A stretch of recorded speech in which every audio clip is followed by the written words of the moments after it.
नमस्कार। अब हम करेंगे अपना टॉपिक कारक।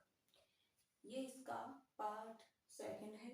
इससे पहले हम इसका पार्ट वन कर चुके हैं, जिसमें हमने आपको समझाया है कि कारक किसे कहते हैं, कारक के विभक्ति चिन्ह किस प्रकार हैं, कारक क्या है, विभक्ति चिन्ह क्या है, और कारक के जो 8 भेद हैं फिर उनके हमने विभक्ति चिन्ह किए हैं। उन्हें हम प्रसर्ग भी कहते हैं, विभक्ति भी कहते हैं, कारक चिन्ह भी कहते हैं। अब हम करेंगे अपना पहला कारक जो है कर्ता कारक। कर्ता कारक कि वाक्य में जो क्रिया करता है, कि कोई वाक्य है उसमें जो काम करने वाला है वही हमारा कर्ता होता है, कि जिसने काम किया है, काम करने वाला जो सब्जेक्ट है वो हमारा क्या है, वो हमारा कर्ता होता है। जैसे कि और इसका विभक्ति चिन्ह क्या है, ने होता है। कई बार वाक्य में कर्ता का आपको वाक्य दिया जाता है और उसमें शून्य कारक चिन्ह होता है, शून्य यानी कि वहां पे चिन्ह होता ही नहीं है, ने का प्रयोग ही नहीं होता है। तो हम कैसे पहचान करेंगे कि ये हमारा कौन सा कारक चिन्ह का सेंटेंस है, वो पता करने के लिए हमें कुछ पहचान भी देखनी है। जैसे अध्यापक ने पाठ पढ़ाया, अब इसके अंदर आपको दिख रहा है ने, काम करने वाला कौन है, क्रिया है पढ़ाने की, और क्रिया कर कौन रहा है, अध्यापक। तो अध्यापक हमारा इसमें क्या है, कर्ता है। ने हमारा क्या है, चिन्ह है, कारक का चिन्ह है, किसका, कर्ता कारक का। अब है कर्ता कारक की पहचान, कि हमें क्रिया से पहले कौन या किसने लगाकर प्रश्न करना है। कि मान लो शून्य कारक चिन्ह है, जैसे कि आगे दे रखा है बच्चा आम खा रहा है, अब बच्चे ने आम खाया, अगर ऐसे होता तो यहाँ पे हमें ने दिखाई देता, लेकिन हमें ने या कोई भी चिन्ह नहीं है, बच्चा और आम के बीच में शून्य यानी कि कुछ नहीं है। अब हम पहचान कैसे करें कि ये किस कारक चिन्ह का जो है वाक्य प्रयोग किया जा रहा है। तो हम क्या करेंगे, सेंटेंस को पहचानने के लिए हम उसके अंदर कौन और किसने लगाकर क्रिया से प्रश्न करेंगे। अब क्रिया हमारी है खा रहा है, कौन खा रहा है, तो आंसर में क्या निकल के आया है, बच्चा खा रहा है। और अगर कौन में नहीं आता तो हम लगाएंगे किसने खा रहा है या किसने खाया है। अगर यहाँ पे होता बच्चा आम खा रहा है, यहाँ पे हमारा निकल गया, कोई और सेंटेंस होता जिसमें कौन से नहीं निकलता तो वहां पे किसने से निकलता। तो कौन खा रहा है, बच्चा खा रहा है, बस हमें इतना ही तो चाहिए, हमें अपना कर्ता ही तो ढूंढना है, क्योंकि इसमें चिन्ह नहीं है तो हम कंफ्यूज हो रहे थे। अब हमें क्या है, जैसे हमने प्रश्न किया तो बच्चा हमारे पास निकल के कर्ता आ गया, तो अब हमारा इसमें बच्चा कर्ता है और खा रहा हमारी क्रिया है। तो हमने पहचान कर ली कि ये हमारा क्या है, कर्ता कारक है। तो ऐसे वाक्यों में जहां पर कोई चिन्ह है ही नहीं, हम क्रिया से ही प्रश्न पूछते हैं, क्रिया को ही हम प्रश्न करके अपने आंसर को ढूंढ लेते हैं कि इसमें जो है कौन से कारक चिन्ह का प्रयोग किया गया है। दूसरा हमारा है कर्म कारक। वाक्य की क्रिया का फल या क्रिया का प्रभाव जिस पर पड़ता है वो कर्म कारक होता है, कि जो क्रिया का प्रभाव है, क्रिया का फल है, वो जिसके ऊपर पड़ रहा है वो हमारा कर्म होता है। जैसे कि राम ने रावण को मारा, तो अब यहाँ पे क्या है, ये जो को है ये हमारा क्या है, कर्म कारक है, क्योंकि हमें पता है कि कर्म कारक का चिन्ह क्या होता है, क्या होता है, को। को जो है इसका विभक्ति चिन्ह होता है, तो हमें इसी को देखना है। अब आप एक ध्यान रखिएगा, जैसे कि अभी आप ये कहेंगे इसमें ने भी है, ने है, लेकिन हमसे जो सेंटेंस पूछा जा रहा है ना, जिस कारक का, हमें केवल उसका विभक्ति चिन्ह अपने माइंड में ध्यान रख के उसका आंसर देना है। अब अगर हमसे इसमें ये पूछते कि इसमें कर्ता कौन है, तो कर्ता हमें पता है राम है, राम के साथ ने लगा हुआ है, बाकी हम नहीं देखते कि को है क्या है, नहीं देखना। लेकिन अब हम पढ़ रहे हैं कर्म कारक, तो अब हमें सिर्फ को ध्यान रखना है, ने से संबंध किसी को भी ध्यान नहीं देना है, सिर्फ हमें को पे अपना क्या है सारा फोकस करना है, कि हमें कर्म कारक ढूंढना है इसके अंदर। तो अब इसमें है राम ने रावण को मारा, तो अब मारना हमारी क्रिया है, ठीक है। मारने का काम किया जा रहा है। किसने मारा है? राम ने। किसको मारा है? रावण को मारा है। अब इसमें भी हम पहचान करेंगे, हम क्रिया से इसमें भी पहचान करते हैं। किस तरीके से करते हैं, आइए वो देखते हैं। अब हम देखेंगे कि कर्म कारक की पहचान कैसे करनी है, कि क्रिया से पहले क्या या किसको लगाकर हम जब प्रश्न करते हैं और यदि हमें प्रश्न का जवाब मिल जाता है तो वो हमारा कर्म कारक होता है। इसमें प्रश्न किससे करना है? क्रिया से। तो इसमें क्रिया हमारी क्या है? तोड़ना। ये जो तोड़ता है ये हमारी क्या है? ये हमारी क्रिया है। प्रश्न कीजिए कि क्या तोड़ता है? जो माली है वो क्या तोड़ता है? तो आपको आंसर क्या मिल रहा है? फूल को। माली किसको तोड़ता है? फूल को। तो माली क्या तोड़ रहा है? फूल।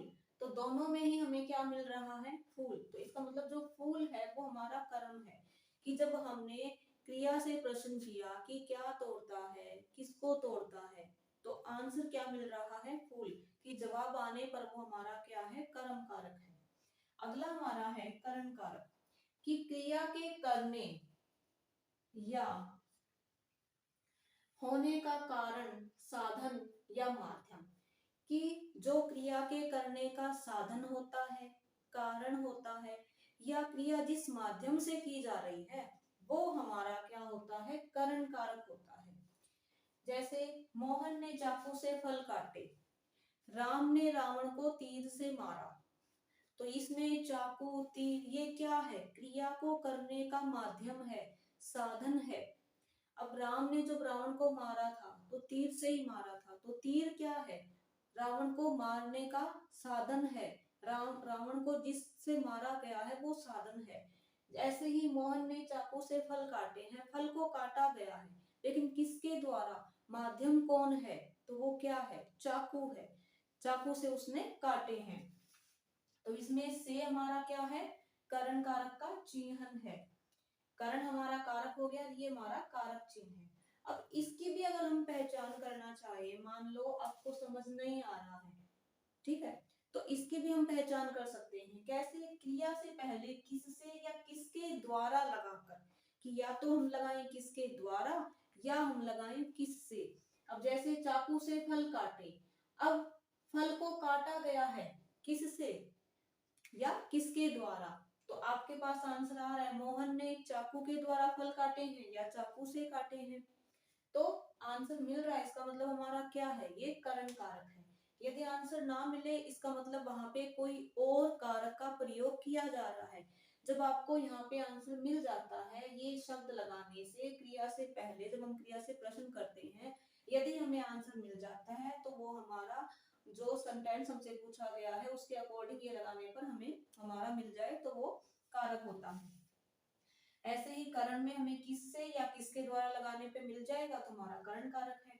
नेक्स्ट हमारा है संप्रदान कारक, कि कर्ता जिसे कुछ देता है या जिसके लिए काम करता है, कि जो हमारा वाक्य में कर्ता होता है वो जिसके लिए काम करता है या जिसे वो कुछ दे रहा है, देने का काम कर रहा है, तो वो हमारा है संप्रदान कारक। और संप्रदान कारक का हमारा विभक्ति चयन होता है के लिए, कि मोहन ने राधा को कपड़े दिए। अब वो कपड़े देने का काम कर रहा है, किसे? राधा को। तो मोहन ने क्या है? राधा को गहने दिए।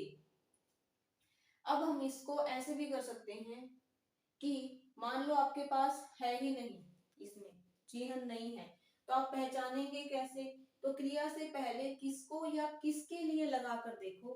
तो मोहन ने राधा को गहने दिए, या मोहन किसके लिए गहने लाया? राधा के लिए। मैं मोहन के लिए फल लाया, तो इसमें के लिए हमारा क्या है? कारक चिन्ह है। इसमें लगाइए किसके लिए? मोहन किसके लिए फल लाया? नहीं, मोहन के लिए, जैसे लाया है, लाया से आप प्रश्न कीजिए क्रिया से, तो फल किसके लिए? तो यहाँ पे के लिए निकल के आ रहा है, किसी के लिए? मोहन के लिए, राधा के लिए, पिताजी के लिए, किसके लिए? तो क्या है, जब आपको जवाब मिल जाता है तो वो आपका संप्रदान कारक है। अब इसमें हमें जवाब मिल रहा है तो हमारा संप्रदान कारक है। देखिए अब हम करते हैं अपादान कारक, जिससे किसी वस्तु का अलग होना पाया जाए। कि अपादान कारक जिसमें किसी वस्तु का अलग होना, जुदा होने का भाव जहां पे हमें पता चलता है, वहां पे हमारा अपादान कारक होता है। जैसे झरने से पानी निकलता है, पेड़ से पत्ता गिरता है। अब जो पत्ता है वो पेड़ से गिर रहा है, अलग हो रहा है, जुदा हो रहा है, तो हमें पता चल रहा है। झरने से पानी निकलता है तो झरने से पानी क्या है, निकल रहा है, अलग हो रहा है। मोहन कमरे से निकला, मोहन कहां से निकल गया, कहां से अलग हो गया, कमरे से, तो वो जुदा हो गया। यहाँ पे हमारा क्या है, अपादान कारक है।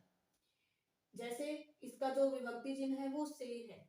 अब क्रिया से पहले कहां से या किस से लगाकर जब हम प्रश्न करते हैं तो वहां पे हमारा अगर आंसर मिल जाता है तो हमारा अपादान कारक है।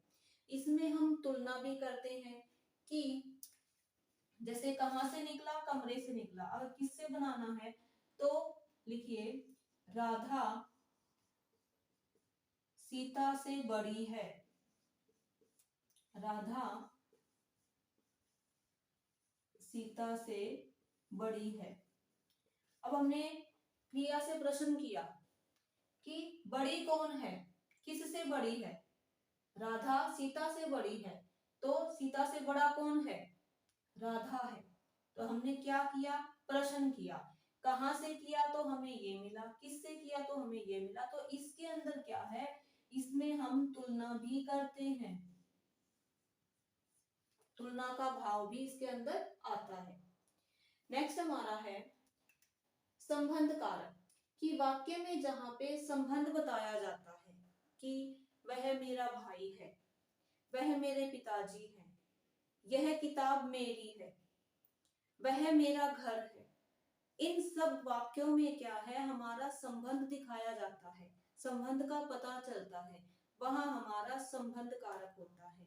अब इसके विभक्ति चिन्ह आपके का, के, की, ना, ने, नी, रा, रे, री, ये सब होते हैं। ये इनमें से कोई ना कोई आपको वाक्य में जरूर मिलेगा जिससे आप पहचान कर पाए कि यहाँ पे हम संबंध कारक का वाक्य पढ़ रहे हैं। जैसे वह मेरी किताब है। अब मेरी के अंदर जो री की मात्रा है वो आपकी क्या आ रही है, वो आपकी अधिकरण इसकी संबंध कारक की आ रही है। इसी तरह से राम मोहन का बेटा है। अब इसमें अगर हम संबंध को पहचाने तो किसका या किसकी या किसके लगाकर हम उस प्रश्न को कर सकते हैं। फिर है आपका अधिकरण कारक। जहां क्रिया के होने के समय या स्थान का पता चलता है वहां पर हमारी क्रिया कौन सी, अधिकरण कारक होता है। जैसे कि राधा छत पर खड़ी है। क्रिया से पहले आप कहां या किस में लगाइए, प्रश्न कीजिए, तो कहां खड़ी है, छत पर खड़ी है।